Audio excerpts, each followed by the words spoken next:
রাজ্যের প্রাক্তন মন্ত্রী দিনহাটার প্রাক্তন বিধায়ক উদয়ন গুহ গ্রেপ্তার হতেই দিনহাটার বিভিন্ন স্তরের মানুষ কার্যত উৎসবে সামিল হয়েছে। রাজনৈতিক ভেদাভেদ ভুলে কোথাও বিজেপি, কোথাও সিপিএম, আবার কোথাও ফরওয়ার্ড ব্লক কর্মী সমর্থকরা মানুষের মধ্যে মিষ্টি বিতরণ করে উৎসব পালন করছে। এদিকে বুধবার উদয়ন গুহ কলকাতার বাড়ি থেকে গ্রেপ্তার হতেই তার বাবুপাড়ার বাড়ির এলাকা কার্যত শুনশান। ভোটের ফল প্রকাশের পরেই তিনি দিনহাটা থেকে চলে যাওয়ার পর তার বাড়ির সামনে তালা ঝুলছে। এদিন বাড়ির সামনে গিয়ে অবশ্য কাউকে দেখা যায়নি। খুশি প্রতিবেশীরাও। এদিন উদয়ন গুহর বাড়ির এলাকা ছাড়াও শহরের পাঁচমাথার মোড়ে বিজেপি কর্মী সমর্থকরা বিজয় উল্লাসে মেতে ওঠে। এছাড়াও দিনহাটার বিভিন্ন এলাকায় চলে মিষ্টি মুখের পালা। প্রতিবেশীরাও উদয়নের গ্রেপ্তারের এই ঘটনায় বেজায় খুশি। কোচবিহার থেকে সুমন মণ্ডলের রিপোর্ট, বিগ নিউজ বাংলা। যেমন গ্রেপ্তার তো অনেকেই করা উচিত ছিল ওনাকে, কারণ ওনার নামে অনেক মামলা আছে। উনি রতন বর্মনের খুনে যেমন এক নম্বর আসামি আছেন, পঞ্চ শহীদের নাম আছে ওনার। উনি বীজ কেলেঙ্কারি করেছেন, উনি আবাস যোজনায় দুর্নীতি করেছেন, উনি চাইল্ড কেয়ার নামে দুর্নীতি করেছেন। তো এরকম ভুরি ভুরি। এবং 21-এর নির্বাচনের পরে যে আমাদের জাতীয় মানবাধিকার কমিশন এসেছিল কোচবিহারে, ওনার নাম যে রেখেছিল নোটিস ক্রিমিনালের মধ্যে, তার মধ্যে 1 নম্বর নাম ওনার আছে তালিকার মধ্যে।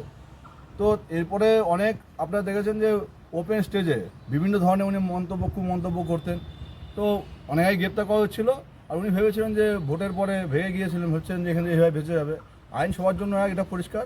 এতদিন আইন যেমন ব্যবস্থা নেয়নি ও সেই বিগত সরকারের আমলে, কিন্তু এখন নতুন সরকার এসছে। উনি যা যা ক্রাইম করেছেন, যা যা অন্যায় করেছেন, সব ওনার বিরুদ্ধে, সব কিছুর বিরুদ্ধে ব্যবস্থা ওনার গ্রহণ হবে। যেটা শোনা যাচ্ছে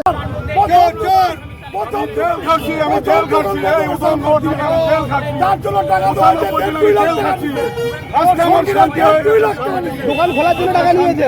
দোকান খোলার জন্য টাকা নিয়েছে রানামণি 51,000, রানামণি 51,000। আজকে উদয়ন গুহ গ্রেপ্তারের খবর শুনে কি বলবেন? খুব উল্লাস হচ্ছে, আনন্দ হচ্ছে, আনন্দিত।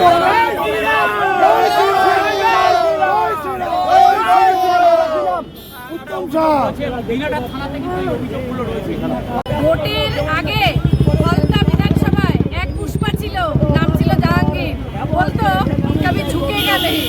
কিন্তু সেরকমই দিনহাটায় একজন ছিল অভিভাবক, তিনি কখনো বলতো ঝুঁকে গেলে। কিন্তু আজকে প্রশাসন তাকে ঝুঁকিয়ে দিয়েছে। প্রশাসনের কাছে আজকে তিনি পরাজিত।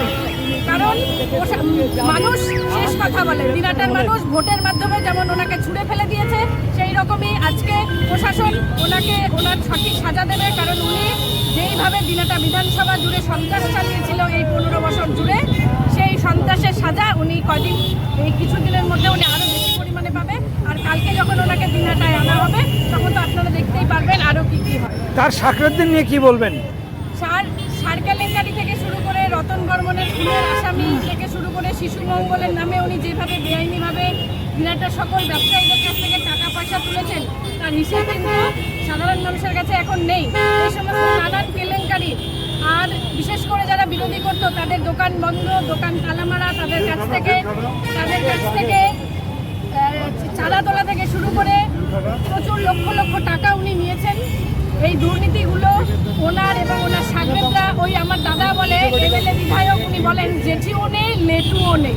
তো সুতরাং জেঠু আজকে যেমন নেই, মানে ধরা পড়েছে, সেরকম কিছুদিনের মধ্যে লেটুরাও ধরা পড়বে। আপনারা অপেক্ষা করুন, দেখতে পাবেন।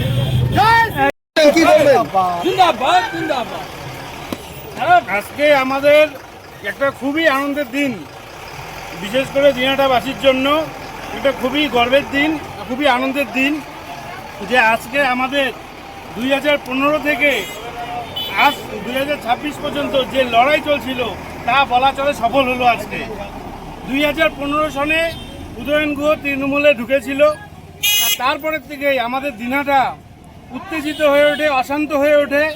এখানকার সাধারণ মানুষ খুব অত্যাচারিত ছিল। আপনারা সবাই জানেন কতভাবে আমাদের অত্যাচার করা হয়েছিল, কত মা বোনেরা ধর্ষণ হয়েছে, কত প্রত্যেকবার ভোটের পরেই কত বিজেপি কর্মীদের বাড়ি ভাঙচুর করা হয়েছে, সাধারণ মানুষের বাড়ি লুট করা হয়েছে। সে 2016 বলুন, 2021 বলুন, 2019 বলুন, 2023-এর পঞ্চায়েত নির্বাচনে বলুন, 2024-এ ভোট পরবর্তী হিংসা, 2021-এর ভোট পরবর্তী হিংসা। অনেক মানুষ অত্যাচারিত হয়েছে, অনেক বাড়ি লুট হয়েছে, অনেক আমাদের বিজেপি কর্মীদের মা বোনের বাড়িতে গিয়ে তৃণমূলের লোকেরা ধর্ষণ করেছে। তার কারণ এই একমাত্র একটা লোক, এই একমাত্র একটা লোক উদয়ন গুহ, আর তার সেই ব্যক্তি আজকে অ্যারেস্ট হলেন। দাদা বললাম সেই জন্য যিনি আমরা নিজেকে অভিভাবক মনে করতেন দিনহাটার, অভিভাবক তো গ্রেপ্তার, এবার তাহলে তার ছেলেদের কি হবে? ছেলেদেরও পুলিশ খুঁজছে।